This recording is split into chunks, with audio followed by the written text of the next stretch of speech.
법원에 역대급 영장이 떴습니다. 공수처가 7일 내란 수괴 혐의를 받는 윤석열에 대한 체포영장을 다시 발부받았습니다. 공수처와 경찰이 참여하는 공조수사본부는 이날 공조본이 피의자 윤석열에 대한 재청구한 체포영장이 이날 오후 법원에서 발부됐다고 밝혔습니다. 중요한 것은 언제까지냐 이 부분인데, 오동훈 공수처장은 이날 국외법제사법위원회 전체회의에서 수사기밀상 말씀드리기 곤란하다며 집행 성공을 위해서도 당분간 유지돼야 하는 상황이라고 밝혔습니다. 네, 물론 법상으로는 일주일이겠지만 사실상 체포될 그날까지 무한 연장이 아닐까 싶은데, 경찰이 이내 전술을 쓴다고 한 만큼 두창이의 끝이 보입니다. 윤두창 정말 비루합니다. 그의 최후가 비참해질 것은 확실해졌습니다. 관련해 중요한 영상 보시고 이어가 보겠습니다.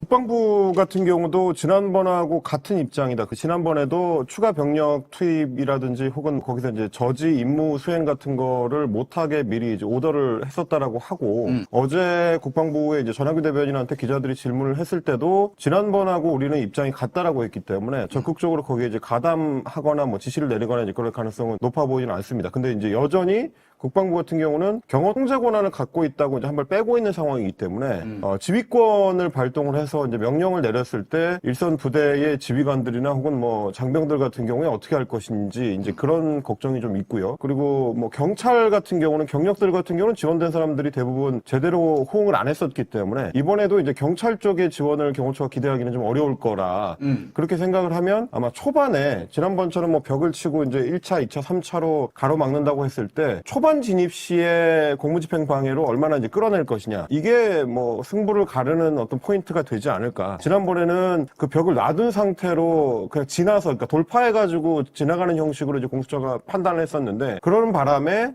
병력을 온전하고 그리고 이제 분위기 파악을 못한 상태로 계속 갈아먹을 수 있는 어떤 가능성을 열어준 거거든요. 근데 이제 이번에 만약에 들어간다고 하면 갑작스럽게 이제 치고 들어가는 것도 하겠지만, 가로막혔을 때 앞선부터 맨 앞에서부터 바로바로 체포를 해가지고 차에 태워가지고 보내버려야, 그래서 계속 이제 경호처 병력들의 이제 숫자를 줄여나가는 방식으로 해야지만 그게 아마 효과가 있을 거다. 그래서 앞에서 잡혀나가는 게 보여야 뒤에 남아있는 사람들도 좀 머뭇거리거나 이제 후퇴하거나 이렇게 될 거라서 그런 부분들을 좀 단단하게 각오를 하고 들어가야 될 겁니다. 네, 공감합니다. 그리고 이 부분은 꼭 말씀드리고 싶습니다. 국힘이 왜 이렇게까지 하는가? 한남동, 극우, 시위대 등 국민의힘 친윤계를 지지할 핵심 지지층에게 나 지금 여기 서 있다는 것을 강하게 알리는 것입니다. 비록 이들이 소수라 하더라도 아직 선거는 많이 남았으니 일단 이 핵심을 계속 끌고 가다 선거 때 중도 확장하면 된다는 생각일 것입니다. 또한 박근혜 탄핵의 잘못된 학습 효과가 큽니다. 그때 당시 탄핵을 강하게 주장했던 이들 상당수가